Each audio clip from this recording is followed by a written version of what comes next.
Hello and welcome to Channels Book Club. My name is Olaosebikan, and it's great to be on the show again. Now, this week, it's all about health. Somebody was asking me the other day, are you rich? And I said, yes, I'm rich. I said, you have to put that into context. When you ask, are you rich? What is your context? Are you talking about money or you're talking about, what are you talking about? Because health is wealth. When you are in good health, then you're wealthy because it is so invaluable. Nothing is more important than health. No matter how much money you have, if you're in bad health, your money will be useless. Well, useful in many cases because you can pay for healthcare. But when your money can't pay for healthcare to take care of your health, then the money is useless, really. So health is very important, very essential. We all need to take care of our health, every single one of us. And as you grow up and as you move towards old age, your health becomes more and more important. And everything you did while you were young begin to pop up. Now, this book, 30 Laws for Good Health, it's a book you must have. When I saw it, I just didn't waste time. I began to read because I've seen so many different books with this kind of title. 30 Laws of Money, 30 Laws of Success, 30 Laws of Relationships. And it was the first time I saw 30 Laws for Good Health. And indeed, it's a must read. Our guest on the show today is the author of this book, Dr. Bola Olaosebikan, OON. Let's get to meet with him and enjoy this conversation.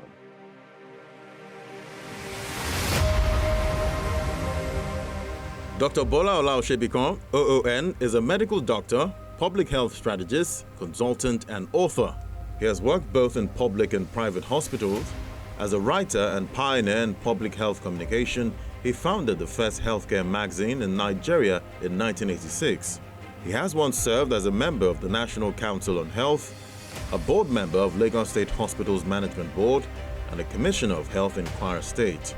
Dr. Olaosebikan joins Channels Book Club to discuss his book titled 30 Laws for Good Health. Dr. Olaosebikan, nice to have you on Channels Book Club. Yeah, I'm glad to be here, Mr. Lakunle. Great to have you here. Great to have you here. Thanks for joining us. It's a nice opportunity to be here. Good to have you here. A great station, a great program. Thank you. Thank you. Doc, you've written a lovely book, 30 Laws for Good Health. You know, I've seen a lot of books, 30 Laws of Success, 30 Laws of Money, 30 Laws of this and that. I'm sure you've seen. Yes. When I saw this, 30 Laws for Good Health, it was like the first time I would see a book on health with this kind of title. Maybe there are, you probably will know better, but for me, it was the first time I saw this kind of title, and it drew me in. Wow. So well done for choosing this title. Thank you. I'm really happy to hear that from a guru like yourself. No. Because you've read so many books, thousands, and for you to say this on my book, I'm quite excited. It is a great title. I thank my editors and my readers, because this book went throughout so many readings, went both in Nigeria, both in US, both in South Africa, to make it to be a global book. And wow. We're very grateful for your compliment. And even some days ago, we just typed 30 Law of Good Health on Google, and it came out. Yeah, it came out. Wow, yes. So people are checking on it top, out. Yes. No, I mean, it has a good title, and it's an important subject. Yes. And you've done us well. You've done us well writing this much. and publishing it. Thank Congratulations. Thank you so much. Coming from Nigeria, too. Contribution from Nigeria to global health. 30. Now, so of course, after seeing the title, I was curious. What are the 30 laws of good health? I'll come back to this, but first of all, let me ask you, what motivated you to write this? What's the story behind this book? Yeah. You've had a distinguished medical career. Thank you. Over many decades. But eventually, I mean, what's the story behind this particular project? Okay, thank you very much. Basically, you know, I have been a writer for quite some time, and also a publisher. I started first by introducing the popular healthcare magazine as far back as 1986 to educate people on health in Nigeria. Because I discovered that basically our medical system in Nigeria is just disease and drug system. People go to hospital with disease and they go back with drugs. But they are coming back again with disease. And then getting more drugs. And getting more drugs. So it occurred to me one day that we must break this cycle of disease and drug. Something is lacking in the country health system. It is information. Health education. Health education, health knowledge, health empowerment. It's not there. It's still disease and drug. Maybe they've added diagnosis to it, but in those days it was more of disease and drug. So in 1985 in my clinic, it occurred to me that since I could write, I used to write newspaper and all that. I said, why don't you convert it to health education and let it be professional? And so that's what I started writing, publishing the magazine, and I'm very grateful. I had the support of people like Professor Ransom Kuti, Kwe Maje Kojomi, and Dede Fokwe, all the fathers of health in Nigeria were impressed with the idea and they supported me. And of course, even WHO were there in 1986 when we launched it. So I continued that. But this book came about when I had an incident in my house, 2007. There was a robbery incident. Armed robbers came to my house and attacked my house. And then I jumped from the balcony of my house down. When I jumped, I landed on the hard floor. I didn't even think of the implication of what could happen from that jumping. But they came with guns, they were banging the gates, and they were going to attack me. I believe maybe it was politically motivated because I just left government that time and there were so many things going on. So, but I needed to survive. And I was telling God, I said, no, I must survive. I have a lot to do. I want to do so many things. These people cannot just shoot me. They can't just kill me like that.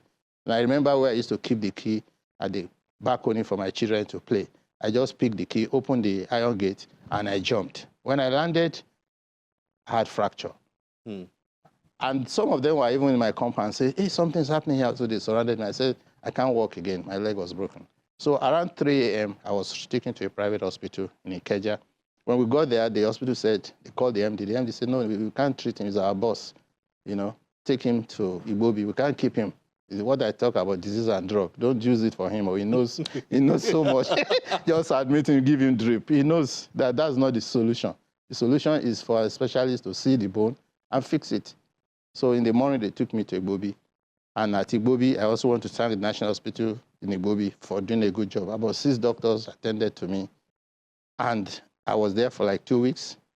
Plaster of Paris was put on my leg. It was at that point, that fracture, I started thinking, how will this bone unite?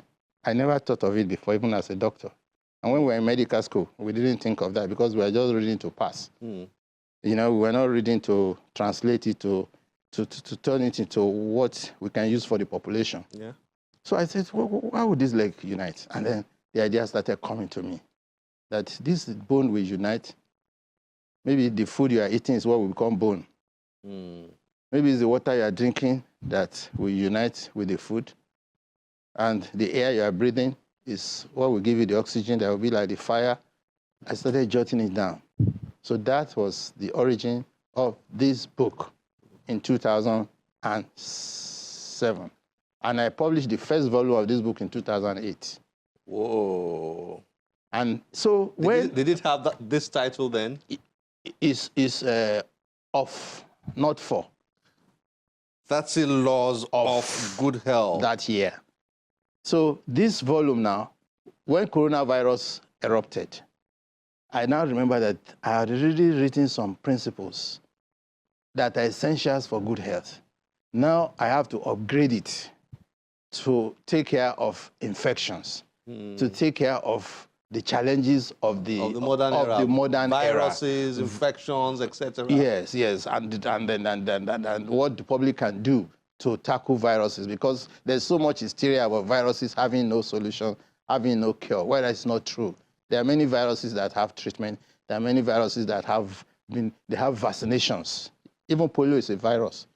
caused by virus, and there's a vaccine for poliomyelitis. So I said, let me now upgrade my book into another level, revise the former content, remove some of the old content, add new content, and make it to be contemporary. And that birthed 30 laws. Yes. For good health. Right. Off became 4.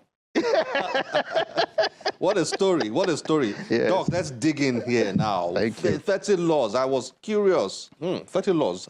I sort of suspected that you probably arranged the laws in the order of importance. So I was curious to know which will be the first one. Yes. So when I saw the law of oxygen and respiratory health, I said, Yes. But, I mean, running through, you have the law of oxygen and respiratory health, the law of water and adequate hydration, law of nutrition and healthy foods, law of healthy heart and good circulation, law of immunity and vaccination, law of prevention, law of healthy environment, and so on. There are 30, of course. But law of oxygen, it's the first law of good health. Yeah. It's the most important law, really, for health and for living and for life. The first thing that happened to us is when a child is born is to take a breath. And we keep breathing. And we keep breathing. Even when you are asleep, you are breathing. And when we stop, that's the end. And that's the end. So it's the most important, and we must be serious about it. We must learn how to breathe properly. We must learn how to breathe deeply. We must also learn to breathe clean air, fresh air. So it's not just about breathing. It's not just about breathing. The air has to be fresh. Quality, fresh, deep. The breath has to be deep. Has to be deep. And then we must also breathe out properly. And we have to breathe out properly. Exhalation. These inhalation. things, we take them for granted, don't we? We do. We take them for granted, and we should not. We should take time to breathe well. We must take time to always breathe pure, fresh air. If a place is polluted, you need to leave that place. You need to also ensure that your house is well ventilated, your office is well ventilated. Even if you are using air conditioner to dampen the temperature, you must ensure that you service your air conditioner frequently, because the air conditioner too can give you air conditioner pneumonia. Seriously? Certainly, because of the dust and the germs that are extracted from the air, but they are stored in the fan of the air condition. Incredible. Yeah. Doc, that's a pollution one is a tough one in Lagos. So. Yes, the pollution is dump ground there, dirty water, gutter not running, generator air, and all that. Burning of tires. Burning of tires everywhere. Burning of refuse. How do we? It's a problem. Are we in trouble? And that's why environment now is a social determinant for good health. Apart from individual health, there's a lot of external factors also affecting our health, especially the environment, as you have brought into it. It's the issue of pollution. It's very dangerous to our health because of the quality of oxygen. There are instruments that you can use to even measure the quality of oxygen in your area. In your house, you can measure the oxygen there. The environment, for that? Yes, you can buy it. Are they easily oximeters? obtainable? Yes, they are. Oximeters. Yes, you can buy them so that you have quality oxygen. Yes.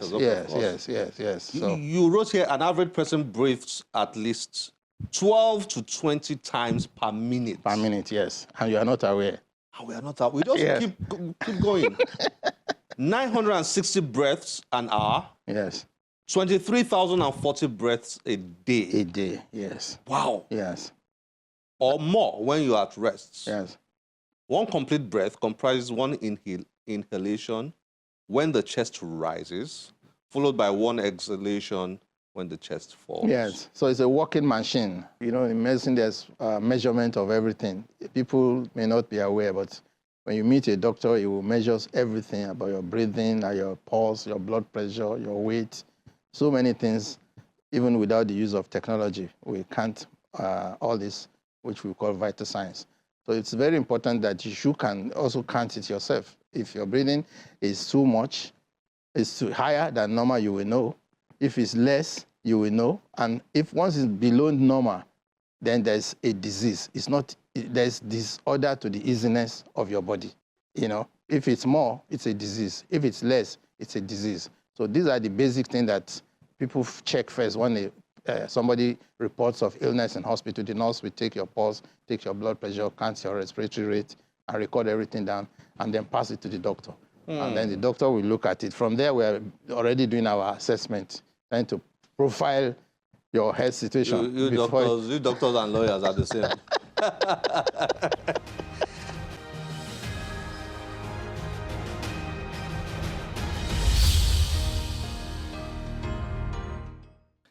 The second law here is the law of water and adequate hydration. Exactly. After oxygen, what is most important again is water, hydration. The human body, 60% of our body is water. So you can imagine how important it is as a component. This water, even our brain, 60% of our brain is water. Of our brain? Of our brain is water. And then the blood that is going around our body constantly from our heart is a lot of it is water. There are red blood cell and white blood cell in it. But the liquid that is making it to go around, we call plasma, is water. Of course, when you have produced waste and things like that internally, it is also water that will clean it through the kidney and come out through urination. So this is the reason why we need water. So man and water are one. They are one, yes, they are one, and it's most important. And we have many sources of water that we can use, but the water also have quality. It must be clean, it must be potable, it must be free of diseases, it must not be contaminated, it must be treated properly before you can consume it. How well are we scoring on this in Nigeria? Well, there's a gap, a big gap in water demand and scarcity. More than 70% of our population are still drinking stream water. More than 70%? Yes, more than 70%. Stream water? Stream water, polluted water. They bath there, they wash their clothes there, and they take some home. So there's a big water gap in developing nations, and as well as in our country. Even the 30% that is left, yes. What quality of water do they take? Well, many of them are, taking pure water. Some are using Merua. Some are using water tanker. But the source of the water they are bringing, even with water tanker, are not checked. They are not inspected, and so we have a lot of waterborne diseases. A lot of waterborne. Every time you'll be hearing of typhoid fever and all those type of things from the water that people are using to cook, to eat, to drink, and this affects the quality of life. Ultimately, and what we eat is our health. The father of medicine said, what you eat is your health. Your health is what you eat. Health is what you eat. So wood, water, food, and air, all these three things constitute a lot of things about our level of cellular hydration, because everything happening to us is at the level of the cell. So, and again, if you are drinking less, you'll be dehydrated. So there's a minimum amount of water you must drink every day. Men need more water than women. Yes, I was going to read that from your book. You wrote here, according to the National Academies of Sciences, Engineering, and Medicine, an adequate daily fluid intake is about 15.5 cups. Yes. Is this what you meant? 15.5? Yes. Yes. You wrote, this is about 3.7 liters. Is that correct? Yes, for men, 3.7 yes. And about, liters. Yes, and about 11.5 cups. Yes, 2.7. 2.7 liters. For women. For women. Yes, men need more water than women. Why? Because men are more active and they exert themselves more physically than women. 3.7 liters. Now, the average bottled water is about 75 cl, right? Yes. So if I'm converting that to 3.7 liters, that will be about how many bottles? Four. Every day? Every day. We used to advise people to take minimum of 8 cups. 8 cups a day. Of water a day? Yes, so minimum. But if somebody has diseases, there are disorders into this normality. Yes. Either you'll be drinking more or you'll be drinking less. Okay, depending. Yes, but you must know that test is the classical sign of hydration. If you're becoming thirsty every time, it shows that there's something disturbing your water balance. Oh. If you are urinating too frequently, giving it out, there's something also disturbing your water balance in the body. So I should be worried if I'm drinking too much water. If you are drinking too much water, it's not okay. It's a disorder. If I'm constantly getting thirsty, getting thirsty. It's also not proper. You must go for medical checkup. In your many decades of experience as a health practitioner and as an observer, Yeah. which of these laws would you say is perhaps the most neglected by Nigerians?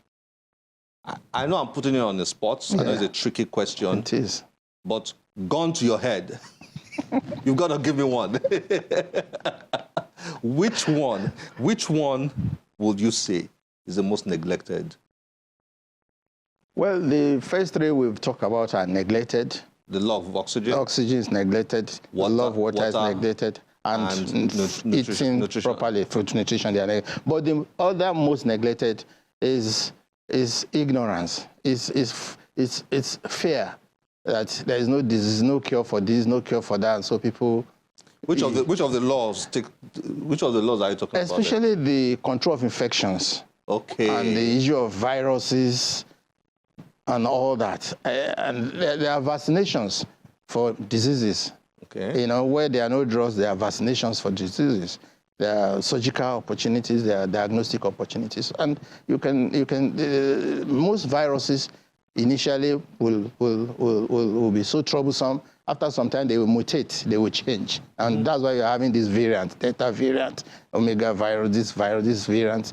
So there's a chapter in this book that will enlighten readers, because it's a gold mine of information book that will enlighten you and reduce your hysteria and also encourage you to read, to tap into. That is the law of control of viral infections. Yes. Right? Yes. That's law number 20. Yes. We must deal with ignorance. We must. Or is it law of immunity and vaccination? Which of the two? Maybe both connected. Yes, it can be going together, because you can see the role of vaccination, what it has done to help us prevent paralysis. If somebody has polio, there's no treatment, but vaccination can prevent it, and that person will be safe from paralysis. Vaccination was used also to tackle tetanus. Vaccination was used to tackle cholera. Vaccination was used to tackle rabies. So many diseases, even Ebola that troubled Lagos State and Nigeria in 2014. We are now having vaccination against Ebola. And how even Lagos State dealt with Ebola in 2014 is in this book. It's a chapter in this book, how we can tackle viruses, how we can set up proper biosecurity. Because without biosecurity, it's like you have a house without a security. You have a state without a biosecurity system, a nation without a biosecurity apparatus and system. Then we are exposing the population. We must be thinking of our population health rather than just the individual health. There's a lot we can do about the population health. Yes, and we must also work to achieve a demographic transition. We have high mortality in our country and also high fertility, and therefore we continue to remain an underdeveloped nation. This book can help you reduce maternal mortality, because there's a chapter on reproductive health, there's a chapter on infection control.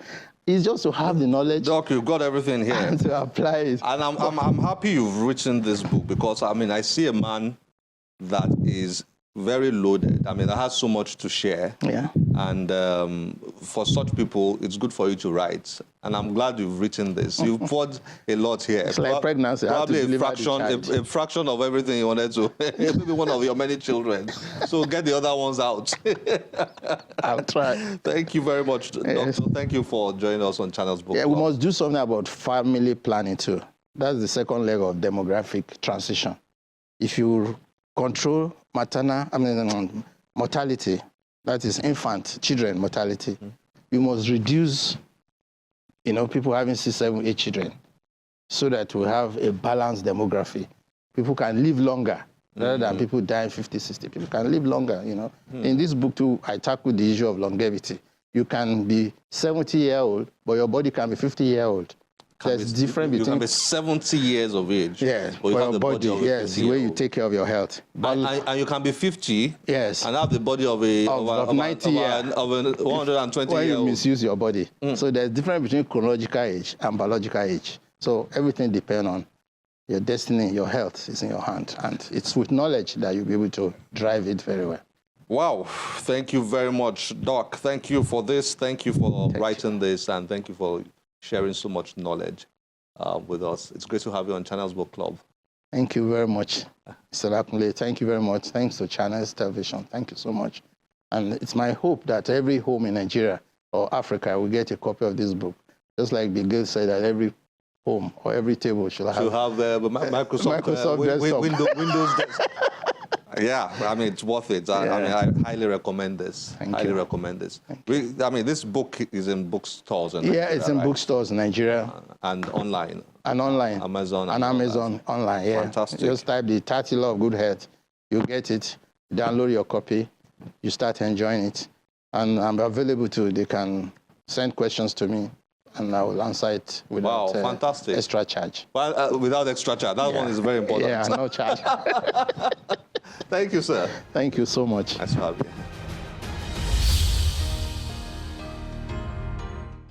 I hope you enjoyed that and learned a lot from it. So much more to discuss, but time is never a friend on this show. Well, this is where we have to end the show. As always, we'll be very delighted to get your feedback through any of our social media platforms displayed on your screen. My name is Olaosebikan Kasumo. Remember, one great book can change your life. Bye-bye.